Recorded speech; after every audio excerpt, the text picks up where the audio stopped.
Hi, my name's Cam. I use they, them pronouns. For anyone that needs it, I'm a white person wearing a gray cardigan and a black t-shirt. I have black hair that's swoopy and short. Um, I'm wearing glasses. Um, oh, and I'm in front of just like a white background with some black shelves and gray curtains. And yeah, um, I don't know, I wanted to make this video because I've been feeling really overwhelmed with money and capitalism. pretty frankly. And I guess uh, normally this time of the week, I would be calling one of my friends, but she's at university and she's busy. You know, she's doing group projects and stuff. And I don't know. I think I'm autistic and disabled, and I guess for me, at least in some capacities, that means I verbally process. And I think that there's a lot of other autistic queer people out there who are also verbal processors. And yeah, I've just been feeling really overstimulated, um, overwhelmed. You know, I think honestly, if you're someone who is not feeling overwhelmed, frustrated, angry,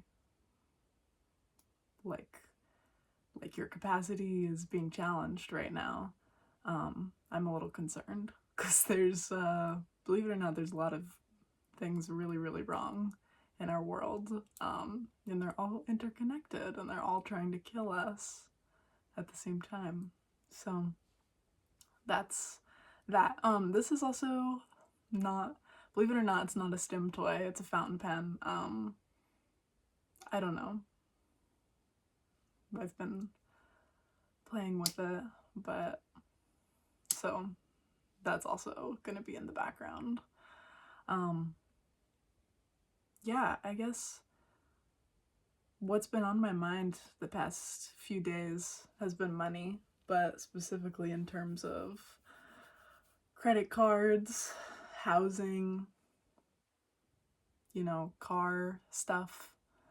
And today, my kind of partner, my best friend, they went to the dentist, and that's a really scary thing. There's a quote from a movie that I love, called Smiley Face by Greg Araki, starring Anna Faris. Um, and at one point, or the whole movie, she's like super high, like she gets stoned out of her mind. Um, and we follow her as she makes her way through Los Angeles, um, doing various tasks. And at one point, she goes to the dentist with this creepy weirdo, and he says something that's like, I love knowing that my teeth are being taken care of. And I think that that's kind of cute. But that's not how I've ever felt when I go to the dentist. But in any case, my um, person, they went to the dentist and they texted me, and what I imagined would be like a couple $100 because they were just getting some cavities filled is actually gonna be $1,000. And I think that talking about money on the internet is really weird because I also I live in Turtle Island. I'm a settler here. Um, my I'm based in just outside of Portland, Oregon, on Kalapuya um, Cowlitz land. Um, and yeah, I feel like a lot of times I see people from the so-called United States talking about money and things, and it's like, uh, it's always very United States centered or like Western centered, but like $1,000 is to some people a lot of money, and to other people not any money at all, and that's very weird. Um, I live in a predominantly white suburb that is very, uh, it's just very white, it's very cop, it's very, like for context, there's a house that was destroyed across the street, and for the past 6 months, it was destroyed. Like there was like a disabled woman that was living there for a long time. Literally, I've lived in this house for 10 years. We're renters, um, and I don't know why we're still here. Um, that can mean many things, but yeah, I don't know why we're still here.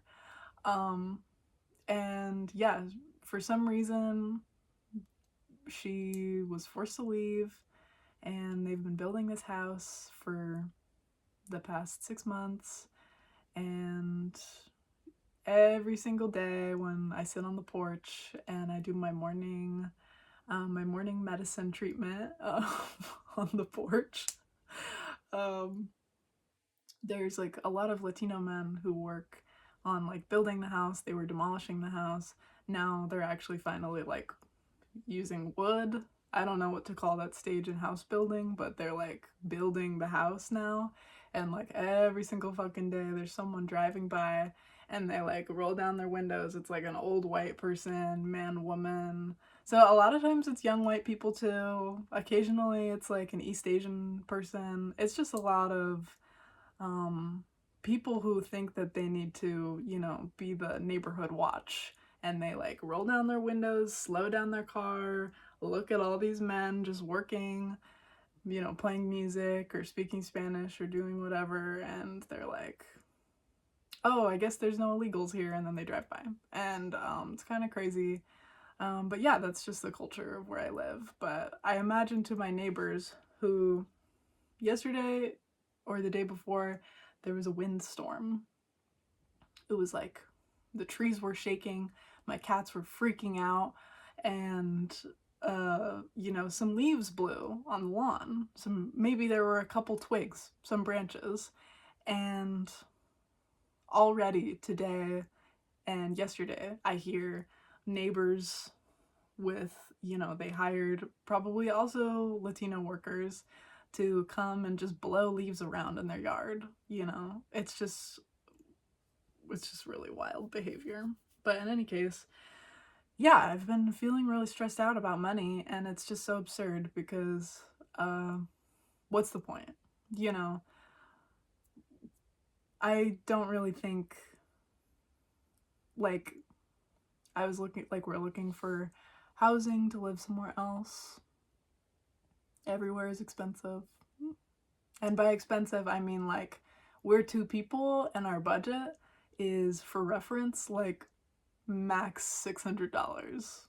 You know what I mean? For like a one bedroom, and we'll have like our two cats, like, and that's like crazy. That's like, well, we are crazy. We are mentally ill and disabled, but that's not what I mean. Like, it is you could say it's the housing crisis, it's whatever, but it's really just like capitalism and our horrible government and white supremacy and ableism and all of these interconnected systems of white supremacist, capitalist, colonialist, ableist patriarchy, otherwise known as wasukakap. That's what I call it anyway. But I don't think I've ever said that out loud. Because no one's gonna say wasukakap. Wasukap? Wasukap? Wascap. Um, so yeah, $1,000 on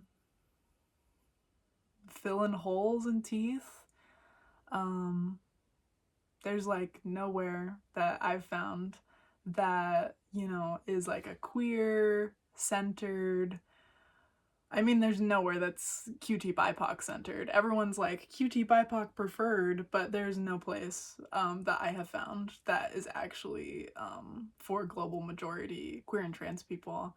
I'm white and Asian, and my friend and partner is white, and this other person that we're looking for housing is white and Mexican. And I'm gonna be honest, we're the most diverse group looking for this right now. I'm just kidding. But that's what it feels like. It's like there's all this housing that exists, and none of it is disabled centered. A lot of it is queer and white. Some of it is leftist, or some is COVID cautious, or some you can have no pets and just be single, and you can't smoke and you can't do any hard drugs because you need to also have references, and you need to have first month's rent, last month's rent, and a deposit, and you also need to have good credit. Like it's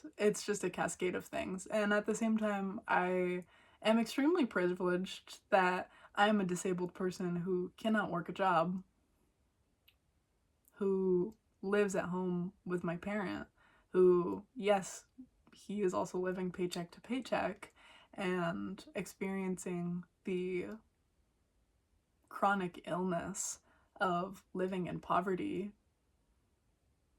which is also like, why are we still here in this predominantly white upper middle class to upper class neighborhood? But you know what? That's his piece. That's his business. So, but obviously there's a lot of tension to unpack there. But yeah, I've just been thinking about money a lot, and it's just like the amount of time that I'm spending thinking about money should be time spent thinking about utopia, should be time spent thinking about apocalypse. One thing that a mentor of mine says, which may be hard to hear and confusing in a lot of ways, is we have to prepare not for the current genocide or the current pandemic or the current apocalypse that our communities are most marginalized of the most marginalized communities are facing. Like, we're talking about queer, trans, disabled, people of color, global majority people. We have to instead focus our energy, at least in the time that we have, on the next pandemic, on the next genocide. And a lot of that thinking comes from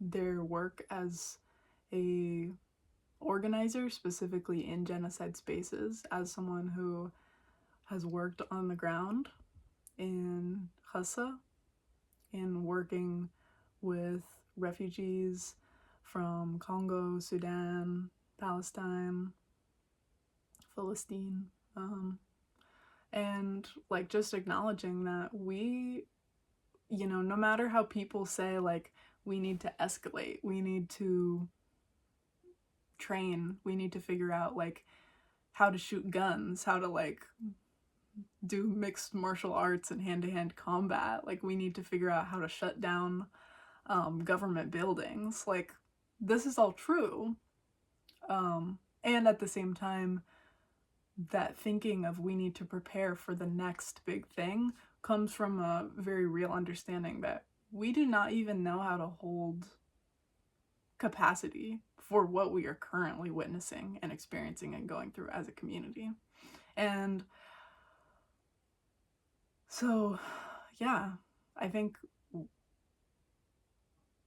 as someone who is a poor person and also a disabled person and also a white person, and a queer person, and just someone who is witnessing and spending a lot of time witnessing, it is still so easy to get swept up in the individualism of my current experience. And I think that is, I guess, generally what I want to talk about, because it's like I can sit here and you know, even with something like resource redistribution, which was something that I was thinking about a lot last year, when like we were going through similar things of like looking for housing, looking for jobs, looking for healthcare, looking for community. Everything that we're going through now, we were thinking about then, and even 2 years ago. And the the thing about resource redistribution, which is often mislabeled mutual aid. Mutual aid is a different thing, but resource redistribution is like the sending of funds to literally evacuate a person. And that money is for a very specific goal. Like, I'm going to get evicted. I am seeking safety because I am in an active war zone. Like, I am with an abusive partner and I need to flee. Like, insert any kind of thing. Like, I've just been thinking about resource redistribution and like how, yeah, right now it would be really great if I could get $10,000. Like, bing, bang, boom. Like, we could get housing. We could get access to a car. We could get care for ourselves in many different ways. And then we would also then be able to have time for the dreaming and the imagining and the body work that needs to happen to expand capacity to do this collective liberation work, which is like what I'm talking about in the preparation for the next genocide. Um, that is all true. That is all real, and I imagine that that's real for a lot of people. $10,000, while it's not going to buy you a house, it's not going to buy you land, it's not really going to offer legal protection in any tangible way. $10,000 could get you out of a really bad situation. And yeah, it's amazing that some people are able to raise that money. And at the same time, the flaw, or I guess one aspect of resource redistribution, is that if, for example, you have 100 people donating to your GoFundMe or to your just like whatever service you're using, is that money going back into that community of all those different individuals? Probably not. That money is gone now because it's going to a landlord, or it's going to a car salesman, or it's going to like whatever you want to call it. It's going to a loan shark. It's just going to some entity that is never going to see those people again.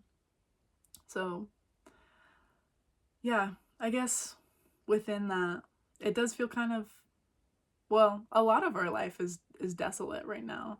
And I'm trying to say that that also isn't the case. Like, I don't know. I feel like it's easy to get lost in the solipsism, like the idea that like my reality is the only real reality and everyone is just have their little horse blinders on and we're just going through this like as individuals, but there is no such thing as an individual. I am from my ancestors. I am from land. I am displaced. I am of my friends and my family. Like, I'm connected to my cats, and my ancestors exist in the poets and the writers that I look up to and who I have felt named by. Like, there's just so many layers of connection. Like, I am like in touch with like the squirrels and the trees and the birds in my neighborhood, and that is so lovely even while living in such a heinous culture. Like, that doesn't extend to the ecosystem. That is just one facet. And I think at the same time that, well, I wanted to actually do this as like a breathing exercise. So I got a little bit off topic, and it's a little silly because um, I'm not gonna edit this because I don't want to. And I feel like it's a good challenge to watch someone talk about things and not have any quick cuts or edits. To have to be like, oh my gosh, are you paying attention? Oh my gosh. I edited it so that way it's easier for you because your attention span is so short. I got you, baby. I got you. But I do got you, baby. Okay? I'm gonna do a breathing exercise, and you're welcome to join me wherever you are. If you're sitting down, you're laying down, you're on public transportation, you're at work, you're in your bed, you know, you're at a coffee shop. I don't know, do people go to those places? Yeah, so I'm gonna put my pen down and I'm just gonna get adjusted. And I encourage you to do the same. So just, I guess the most important thing is to just feel, if you're sat, feel your hips on whatever surface you're in. If you're sitting crisscross applesauce or you're sitting in a chair, make sure that, your feet are touching the ground, or if you want to grab some pillows, you could put them under your knees. Make sure that you're comfortable and you feel supported, and like you can hold a position for a few minutes. And it's also okay if you feel like you're not able to do a breathing exercise. You can also just listen and close your eyes and try to be intentional and focus. If you're laying down, just really try to feel your body press into whatever surface you're on, in the pillows or the blankets. And we're gonna do breathing in from our nose and out through our mouth. And this is a grounding breathing that we'll get started on. So you'll just take some deep breaths and release.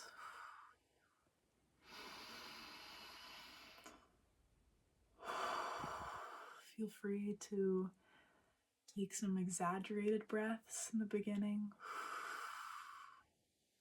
Really try to feel your lungs expand and pushing out air as you need to. Feeling your shoulders roll back. Feeling your chest sag as you release. Feel free to close your eyes if you need to. Put your hands on your knees. Put your hands on your chest or by your side.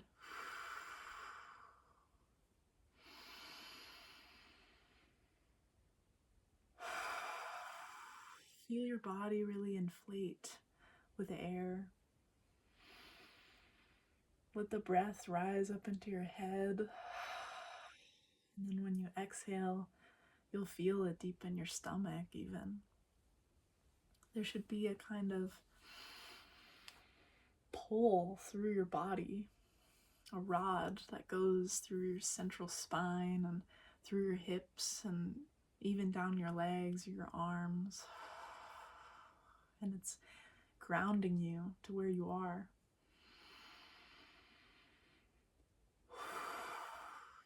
And if you notice your thoughts drifting, that's okay. It's just important to be gentle with yourself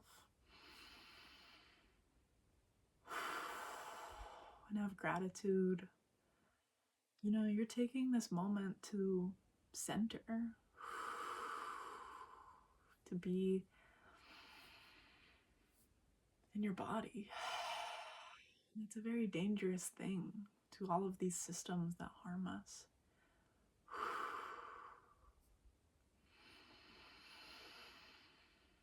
It's scary to be alone in your thoughts,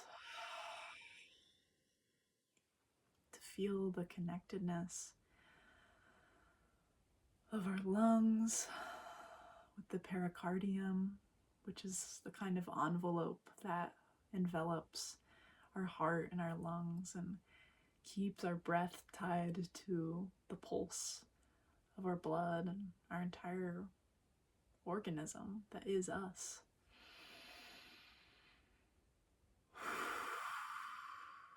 You can feel that even as your thoughts are drifting, that you slowly pull them back to the breath, to your body, to its warmth, moving throughout your system.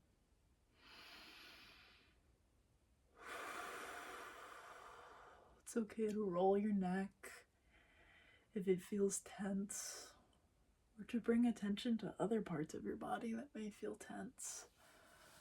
Where is your anxiety rooted?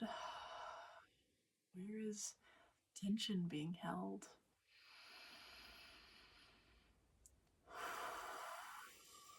Maybe it's in your liver because you feel a lot of pollution. You feel like the toxicity of systemic oppression.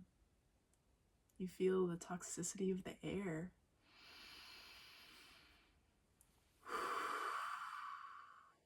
The toxicity of stress on the body.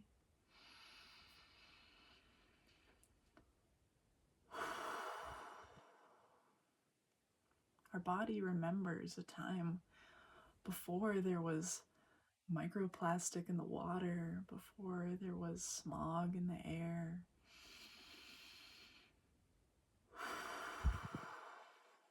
Our body remembers when we were connected to spirit and land, and we knew our place among the stars, where our body met the earth.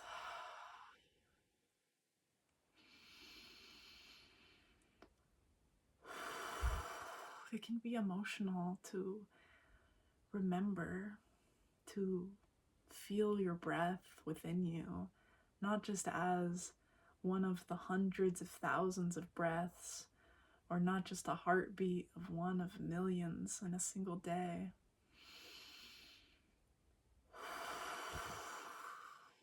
But to really feel your lungs expand, your chest heavy with weight, your shoulders tense from the day's load. You want to hold your head up high, but sometimes the emotional weight just drags you down. But you are not alone.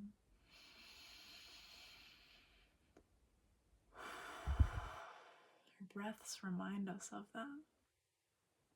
Our lungs are not isolated, our brains are not isolated. Our stomachs, our intestines, our abdomens, our thighs, our toes, our fingers, every muscle, nerve, every beat of our heart.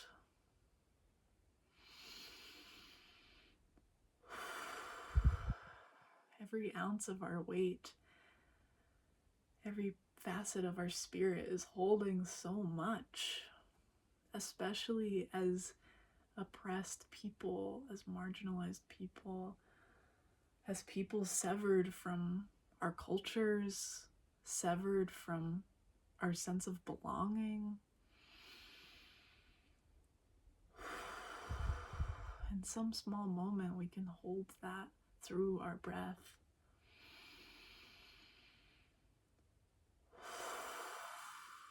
Feel the earth beneath you. It is connected.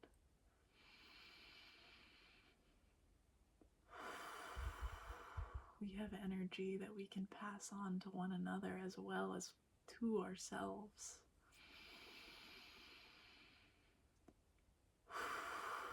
And it's okay to think about what's stressing you out, or you feel like you have a chatty mind, or you want to think about how hungry you are, or how much you miss your friend, or how lonely you feel.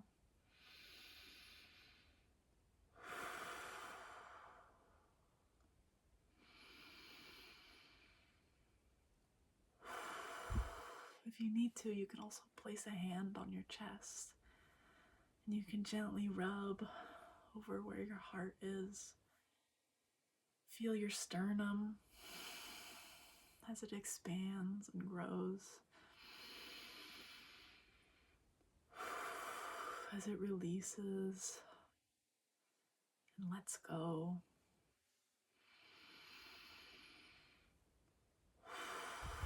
You could keep breathing through this.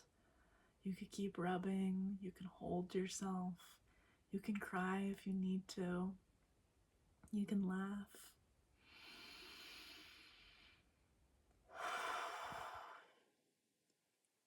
All of it is welcome. And whenever you're ready, you can slowly bring awareness to the sensations around you.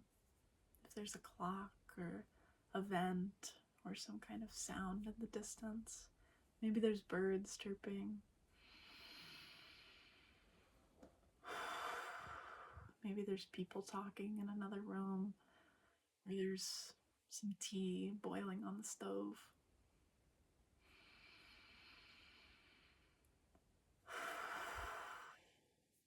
You can hear your breath, even, or you can smell food cooking or rain. You can always come back to this place, this intentional, healing, grounding place.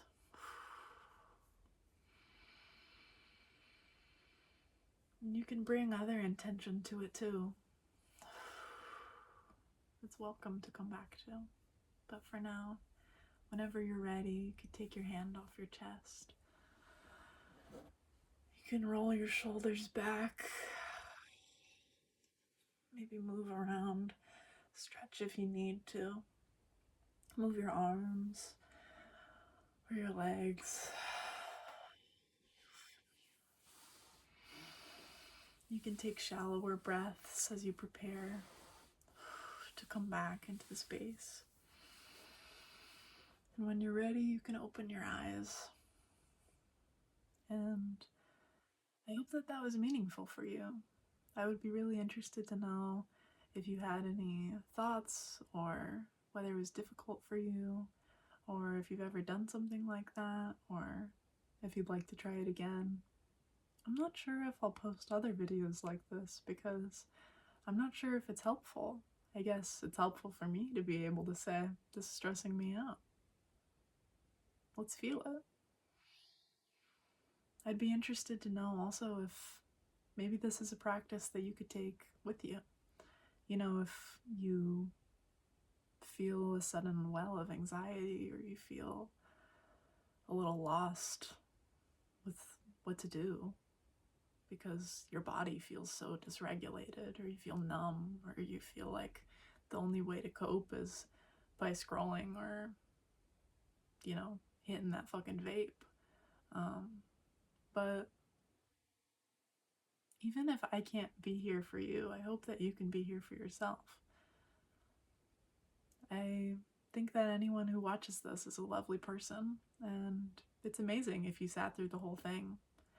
I'm really proud of you for being present and for, in some small way, expanding your capacity with me.